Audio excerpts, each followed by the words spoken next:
Olá, bem-vindos a mais um episódio da série Evolução Humana, aqui no canal Arqueologia e Pré-História, produzido em colaboração com o Laboratório de Estudos Evolutivos Humanos do Instituto de Biociências da Universidade de São Paulo.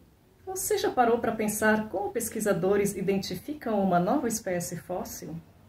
E como que nós entendemos a proximidade evolutiva entre essas diferentes espécies? Mais ainda, uma vez que você identifica uma nova espécie, como saber quantos indivíduos foram encontrados nas escavações? Meu nome é Mercedes Okumura e hoje eu quero convidar você a entender melhor como que pesquisadores identificam e analisam espécies fósseis em laboratório.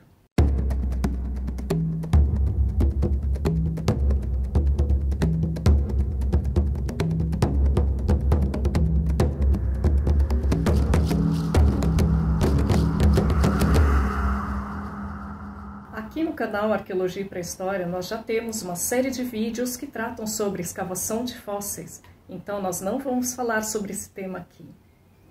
Porém, como nos próximos episódios da nossa série de evolução humana, nós vamos falar muito sobre fósseis da nossa linhagem evolutiva até chegarmos ao Homo sapiens, é importante então entender como que os pesquisadores analisam esses fósseis em laboratório.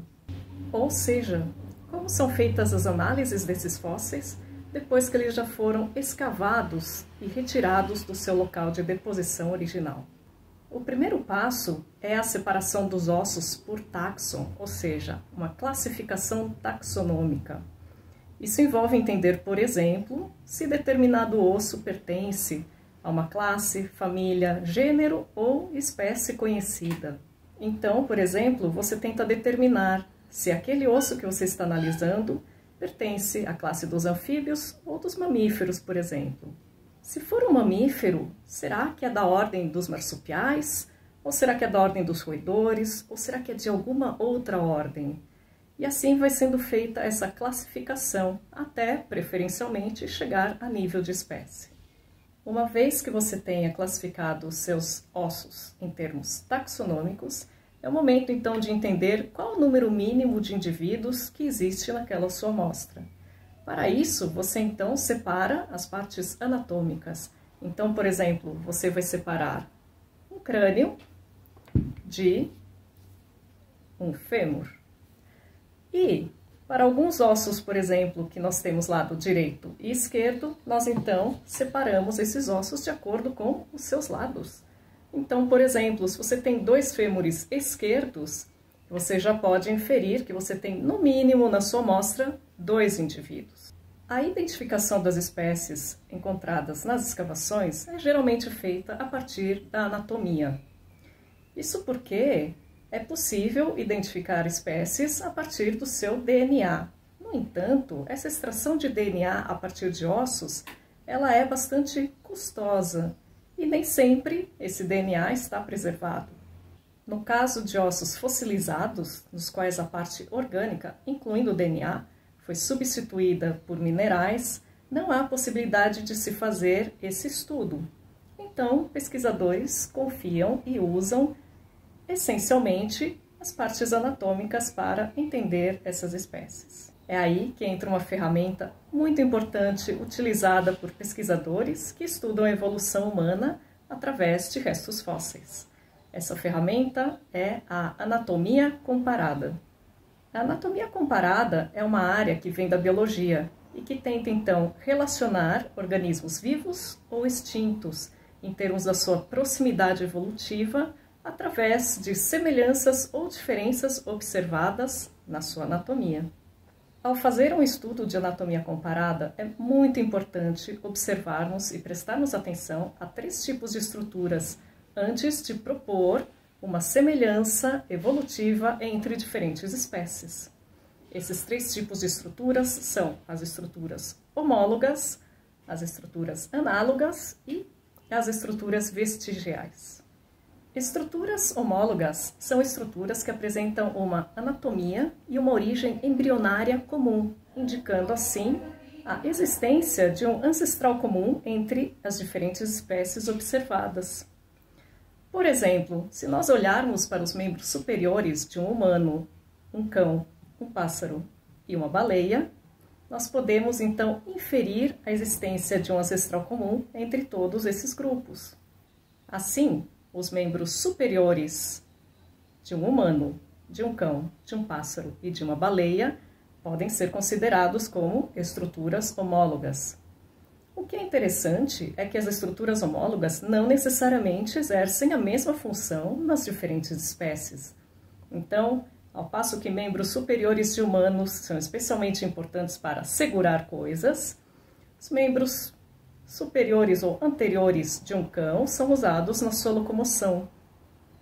Nas aves, esses membros são modificados na forma de asas, que também são importantes para a locomoção. E no caso da baleia, esses membros são modificados para a sua locomoção na água. O segundo tipo de estrutura que nós devemos prestar atenção quando tentamos inferir semelhanças evolutivas entre espécies são as estruturas análogas. As estruturas análogas, ao contrário das estruturas homólogas, não indicam necessariamente um ancestral comum. Isso quer dizer, por exemplo, que quando nós olhamos para as asas de um pássaro e as asas de um morcego, o que nós vemos é que as asas de um pássaro são formadas majoritariamente pelo que seriam os ossos do braço, ao passo que as asas do morcego são formadas principalmente pelo que seriam os ossos da mão modificados. E o terceiro tipo de estrutura importante são as estruturas vestigiais, que podem indicar a presença de ancestrais comuns entre diferentes espécies. Com a falta de uso ao longo das gerações, determinadas estruturas anatômicas podem ir diminuindo até perder sua função e se tornarem estruturas vestigiais. Um exemplo clássico de estrutura vestigial são os ossos da pelve das baleias, que apesar de não terem mais os membros inferiores, ainda apresentam esses ossinhos, como vocês podem ver na figura. Essa pelvis vestigial indica então que baleias compartilham um ancestral comum com todos os outros tetrápodes, ou seja, vertebrados terrestres que possuem 4 membros. Então, a observação cuidadosa das estruturas anatômicas e a determinação se são estruturas homólogas, análogas ou vestigiais é importante para que pesquisadores entendam a relação evolutiva entre diferentes espécies. No caso das espécies viventes, para que pesquisadores proponham a existência de uma nova espécie, é necessário observar, além das estruturas anatômicas, outros elementos que incluem a morfologia, o comportamento e a genética. Ainda, como critério para propor a existência de uma nova espécie, alguns pesquisadores acreditam ser necessário que os organismos se reproduzam entre si. Como fazer, então, quando nós lidamos com espécies fósseis, as quais não podemos observar essa reprodução entre indivíduos? Bom, nós então ficamos, basicamente, com a análise desses ossos. No caso dos fósseis encontrados por pesquisadores, a única informação geralmente disponível são os ossos. Então, pesquisadores podem propor a existência de uma nova espécie baseada nas diferenças anatômicas entre esse novo conjunto de ossos encontrados e os ossos de espécies já conhecidas. Apesar de parecer pouco, é possível inferir muita coisa ao estudarmos esses ossos. Por exemplo, pesquisadores podem saber como que determinado organismo se locomovia, se alimentava, se era um predador ou não, entre outros aspectos. No caso dos fósseis da nossa família, pesquisadores prestam atenção no tamanho do cérebro, na projeção da face, na dentição, na posição do forame magno, entre outros aspectos. Essas características anatômicas podem então nos indicar se determinado fóssil faz parte ou não da nossa família evolutiva. Esse foi mais um vídeo da série Evolução Humana, produzido em parceria com o canal Arqueologia e Pré-História, em colaboração com o Laboratório de Estudos Evolutivos Humanos da Universidade de São Paulo. Se você ficou com alguma dúvida, escreva nos comentários e depois a gente grava um vídeo só respondendo as suas perguntas.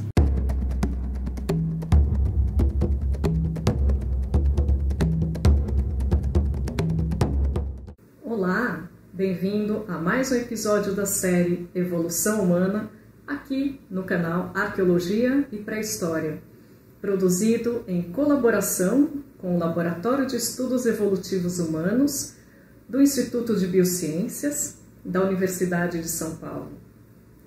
Você já parou para pensar sobre o fato de sermos criaturas bípedes, ou seja, de nos locomovermos usando as duas pernas? Meu nome é Mercedes Okumura e hoje quero convidar você a entender melhor esse fenômeno da bipedia, que é tão determinante para nos entendermos como humanos.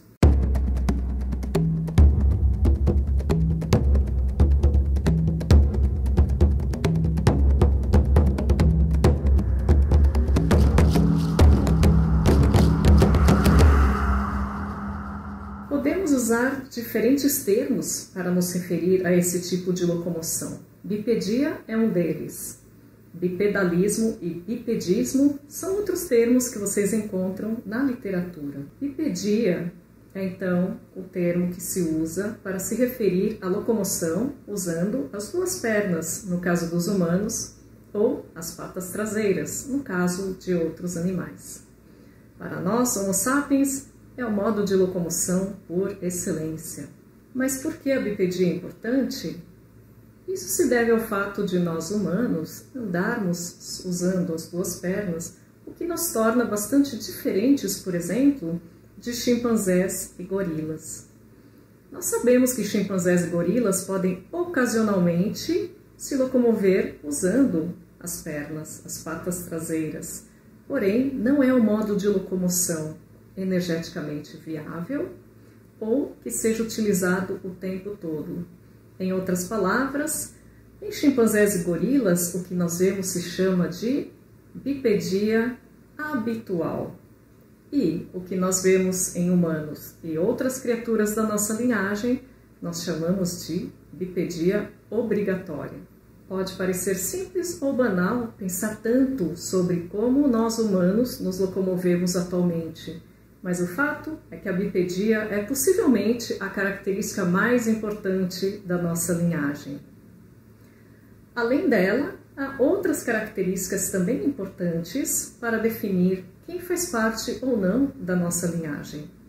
Uma delas é a espessura do esmalte dental, que no caso dos hominíneos, ou seja, das criaturas que fazem parte da nossa família evolutiva, esse esmalte dental ele é mais espesso em comparação, por exemplo, ao que se observa em gorilas e chimpanzés.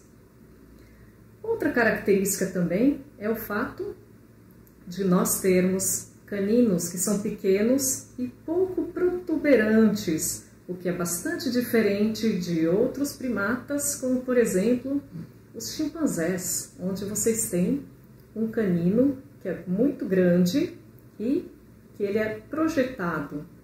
É importante chamar atenção para o fato de que a bipedia literalmente mudou nossa anatomia da ponta da cabeça até o dedão do pé. Cabeça, ombro, joelho e pé, joelho e pé. Então, como que essas evidências anatômicas podem ser usadas por pesquisadores para entender se um determinado fóssil, se uma determinada criatura é bípede ou não? Em outras palavras, quando um paleoantropólogo encontra um fóssil, como que ele pode saber se ele realmente é parte da nossa família evolutiva? Para tanto, pesquisadores observam diferentes partes anatômicas para tentar inferir a bipedia de um determinado fóssil. Vamos fazer uma comparação entre humanos e chimpanzés, que são ambos primatas que compartilham um ancestral comum. Ao passo que humanos são bípedes, chimpanzés não são, e por isso as diferenças anatômicas entre essas duas espécies podem nos dar pistas importantes sobre a bipedia. Um elemento muito importante para inferir a bipedia é a posição do forame magno. Esse é um orifício que fica na base do crânio, onde se articula a coluna vertebral. Em humanos e em outras criaturas bípedes, esse forame magno ele é anterior, ou seja, ele é mais próximo da face. Ao passo que, por exemplo, no chimpanzé, a posição do forame magno é posterior, mais próxima à parte posterior do crânio. Outro elemento anatômico importante, é claro, é a pelvis, que nos humanos tem uma forma arredondada e curta, em formato de bacia. E, por exemplo, nos chimpanzés e em animais quadrúpedes de forma geral, essa pelvis ela é estreita e alongada. E é claro que há mudanças em relação às pernas. Em humanos, nós temos o que se chama de ângulo bicondilar, e quando nós olhamos esse ângulo bicondilar de um fêmur humano, nós vemos que ele é inclinado, quando colocado sobre uma superfície reta. Ao fazermos a mesma coisa com o fêmur, por exemplo, de um chimpanzé, vemos que ele fica muito mais na vertical. E, finalmente, os pés. Os pés bípedes possuem um arco que é muito importante para a locomoção. E, se vocês observarem a posição do dedão em relação aos outros dedos, verão que no caso de humanos, esse dedão ele é próximo dos outros dedos, o que é muito diferente do pé de um chimpanzé, onde o dedão ele é afastado dos demais dedos. E esse pé do chimpanzé ele mais parece uma mão, né? Ele é bem importante para a locomoção, mas também para agarrar coisas. Agora, você deve estar pensando, mas por que surgiu a bipedia? Não sei. Bom, durante muito tempo, pesquisadores pensaram e continuam pensando sobre as pressões seletivas relacionadas à origem desse novo modo de locomoção. E não há uma resposta fácil para isso. Hipóteses antigas foram propostas a respeito da origem da bipedia e que falam sobre, por exemplo, a liberação das mãos para o uso de ferramentas. Essa foi uma hipótese proposta por Darwin já no século XIX. Outras hipóteses antigas também incluíam a liberação das mãos para a coleta de alimentos, para a caça e até mesmo a ideia de um display de agressão relacionado à bipedia. Essas hipóteses, elas foram pesquisadas, mas ou elas são difíceis de serem testadas, ou as evidências que temos não apoiam essas ideias. Então, o que temos atualmente são duas hipóteses principais que são ainda pesquisadas e testadas por pesquisadores para tentar entender as pressões seletivas relacionadas à origem da bipedia. Essas duas hipóteses têm a ver com termorregulação, ou seja, que a bipedia favoreceria uma melhor termorregulação das criaturas, e tem também a ideia de que a bipedia seria uma locomoção muito vantajosa em termos energéticos. Então, pesquisadores podem testar essas duas hipóteses, fazendo experimentos com humanos, com outros primatas, ou fazendo simulações no computador sobre gastos energéticos e sobre termorregulação. Então, se a bipedia é uma característica tão importante para definir nossa linhagem, quando que ela surge? Entre 7 e 4,2 milhões de anos, nós temos os primeiros fósseis que são bons candidatos a serem bípedes. Não há, entretanto, consenso entre pesquisadores se essas três espécies realmente seriam bípedes. E o problema é que elas estão muito fragmentadas. Nós vamos ver em episódios próximos da série Evolução Humana cada uma dessas espécies, mas por hora eu deixo para vocês o nome delas: Sahelanthropus tchadensis, Ororhyntogenensis e Ardipithecus ramidus.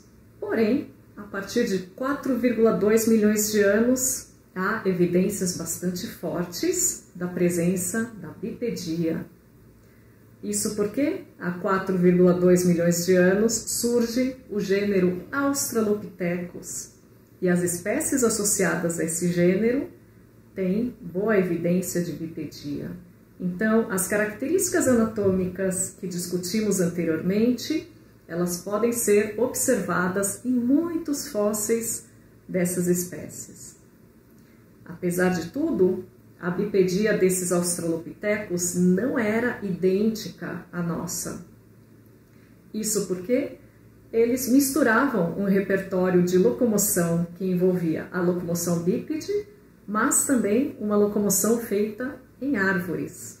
Então, a primeira evidência segura de bipedia surge há 4,2 milhões de anos, com as origens do gênero Australopithecus. E nós também vamos falar sobre esse gênero em próximos episódios. Além das evidências anatômicas que eu já mostrei para vocês, há outras coisas que podem ser vistas no registro paleoantropológico. Uma delas, muito importante para a discussão sobre bipedia, são pegadas fossilizadas de Australopithecus. Sim, essas são as famosas pegadas de Laetoli, na Tanzânia, datadas há aproximadamente 3,7 milhões de anos, e que mostram claramente dois indivíduos de Australopithecus caminhando lado a lado e caminhando sobre as duas pernas. Então, Australopithecus tinham uma bipedia, mas uma bipedia um pouquinho diferente da nossa. Quando surge então a bipedia tal qual nós a vemos atualmente, essa bipedia que nós chamamos de bipedia obrigatória surge há aproximadamente 2 milhões de anos com o gênero Homo, que é o gênero ao qual nós, Homo sapiens, também pertencemos. Essa bipedia obrigatória implica no fato de que nós nos locomovemos agora habitualmente usando as duas pernas e não mais nos locomovemos nas árvores. Esse novo modo de locomoção traria muitas vantagens, mas também nos trouxe algumas desvantagens. Uma delas é a nossa famosa dor nas costas ou a dor na lombar, e que tem a ver com modificações anatômicas relacionadas à bipedia. Assim, vocês podem ver como que a evolução humana está presente na nossa vida e não é uma coisa de um passado longínquo. Ao contrário, as modificações anatômicas relacionadas à bipedia e a outros fenômenos influenciam de forma direta nosso dia a dia.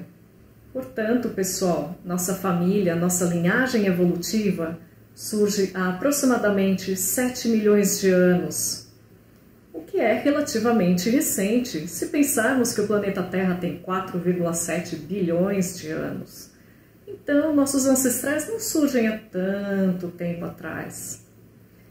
E eu espero também que vocês tenham aprendido como a bipedia é uma característica importante e determinante para entender as origens da nossa linhagem. Pessoal, esse foi mais um vídeo da série Evolução Humana, produzido pelo Laboratório de Estudos Evolutivos Humanos do Instituto de Biociências da Universidade de São Paulo, em colaboração com o canal Arqueologia e Pré-História. Espero que vocês tenham gostado. Se tiverem dúvidas, deixem nos comentários e mais pra frente a gente grava um vídeo só respondendo as dúvidas de vocês.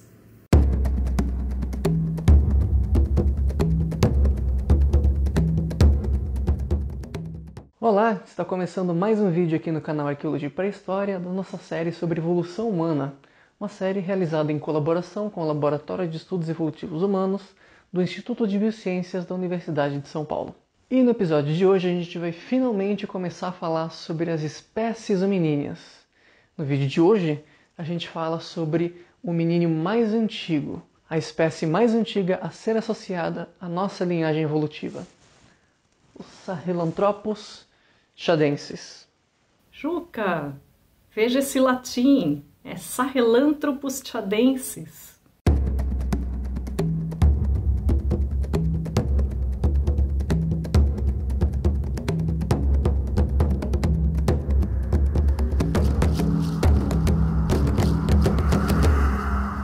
Como já explicado em episódios anteriores, a linhagem hominínia corresponde a todas as espécies ancestrais de nós, humanos modernos, até chegar nos nossos ancestrais em comum com as espécies do gênero Pan, ou seja, os chimpanzés e os bonobos. Os dados paleontológicos e genéticos apontam que o nosso ancestral em comum viveu mais ou menos entre 9 e 7 milhões de anos atrás. E a espécie associada à nossa linhagem que mais está próxima dessa data é essa daqui, é o Sahelanthropus chadensis. Sahelanthropus. A primeira evidência da existência do Sahelanthropus chadensis foi encontrada em uma escavação paleontológica no deserto do Saara, numa região conhecida como Djurab, no norte do Chad. A escavação foi então coordenada pelo paleontólogo francês Michel Brunet, que junto com seus colegas publicou um artigo na Nature em 2002, relatando a descoberta de um crânio e, é claro, os dados da análise desse crânio. Esse espécime aqui, então, ele foi apelidado de Tumai, que no idioma Guran, que é falado lá no deserto do Djurab, significa esperança de vida. Só que desde a descoberta desse espécime aqui, nenhum outro fóssil foi descoberto. Infelizmente, uma datação absoluta para esse espécime aqui nunca foi possível. No entanto, se a gente considera a datação relativa pela biocronologia, ou seja, a gente entende qual a idade desse indivíduo aqui a partir dos outros seres vivos que foram encontrados, outros fósseis da mesma formação geológica, a gente consegue estimar a idade desse fóssil aqui entre 7 e 6,2 milhões de anos atrás. E se você lembra dos episódios anteriores, você sabe que a gente está falando de um período geológico conhecido como Mioceno. Infelizmente, como essa espécie foi definida apenas com base nesse espécime, que é esse crânio, mais alguns fragmentos de mandíbula, alguns ossos, alguns dentes, que não é muita coisa que se preservou, a gente não consegue ter uma ideia da extensão territorial em que viveu essa espécie. Aliás, é bom lembrar que a região onde esse rapazinho aqui foi encontrado, apesar de hoje ser um deserto, na época não necessariamente era um deserto. Aliás, os dados paleoambientais indicam que a região era, na verdade, uma floresta, possivelmente uma floresta subtropical, ou então estava começando a desertificação da região do deserto do Saara, e naquela região haveria um lago e provavelmente começaria um tipo de savana a se formar na região. Inclusive, a expansão de um deserto, de uma savana, ou seja, um ambiente a qual esse carinha aqui não estava adaptado, pode ter sido uma das causas da extinção dos Sahelanthropus chadensis. Afinal, é muito provável que essa espécie aqui ela teria um comportamento mais arborícola do que um comportamento mais similar ao da gente, que somos bípedes obrigatórios, como visto nos últimos episódios da série. Todas as principais características que vieram a definir essa espécie como uma espécie nova, o Sahelanthropus chadensis, são baseadas com base nesse crânio aqui. E um crânio pode revelar muita informação, mais do que você pode estar imaginando.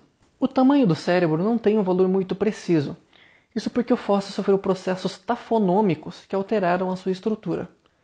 O crânio ele estava achatado originalmente e meio torcido, então foi necessário que pesquisadores fizessem uma reconstrução em 3D do fóssil e ajustassem ele para ter uma maior simetria. Graças a essa reconstrução, sabemos que o cérebro desses seres possui entre 320 e 380 centímetros cúbicos. Esse é um tamanho similar ao cérebro dos chimpanzés, que varia desde 320 até 480 centímetros cúbicos. Mas na verdade o tamanho do cérebro não é a principal característica que a gente vai usar para definir ele como sendo da nossa linhagem, da linhagem hominínia. Se você olhar ele de frente ou ele de lado, ele até se parece um pouco mais com um crânio de chimpanzé do que com um crânio de Homo sapiens. Mas uma das características que leva a entender que essa espécie não está relacionada à linhagem dos chimpanzés, por exemplo, é justamente a ausência desses caninos tão grandes que os chimpanzés têm, como a gente viu nos últimos episódios, sobre como que a gente faz para associar espécies à linhagem hominínia. Mas a característica principal para a associação desta espécie à linhagem hominínia está relacionada ao foramen magnum, como a gente viu também no último episódio. Foramen magnum, que é esse buraquinho que a gente tem aqui embaixo do crânio, assim como também tem os chimpanzés, e é nesse buraquinho aqui onde se encaixa a coluna vertebral. Pelo posicionamento desse buraco, do foramen magnum, a gente sabe dizer que o Sahelanthropus chadensis teria uma postura mais ereta do que, por exemplo, o chimpanzé. Em comparação com outros grandes símios, o foramen magnum do Tumai está muito mais próximo do centro do crânio. Isso é um indicativo muito importante da postura dessa espécie. Ainda que ele não fosse tão ereto quanto humanos modernos, ele não andaria tão curvado quanto um chimpanzé, dando aí indício de uma possível bipedia. Como eu falei no comecinho do vídeo, a gente tem um ancestral em comum com os chimpanzés que viveu entre 9 e 7 milhões de anos atrás. A gente não sabe dizer se o Sahelanthropus chadensis tem uma ancestralidade direta com esse elo perdido, né, o ancestral em comum entre humanos e chimpanzés. Afinal, a gente não consegue fazer uma relação com o DNA, porque não se preserva o DNA, né? Se é um fóssil, não tem DNA. Assim como a gente não pode dizer que nós somos ancestrais diretos dos Sahelanthropus chadensis. Na verdade, toda essa questão de ancestralidade continua muito fragmentária quando se trata dos Sahelanthropus chadensis. Afinal, a gente só tem uma espécie preservada. No entanto, mesmo que fragmentárias e raras, essas informações são mais do que suficientes para a gente saber que já existiam seres com características muito mais próximas aos seres humanos, já com uma postura que vai levando uma bipedia entre 7 e 6,2 milhões no norte da África.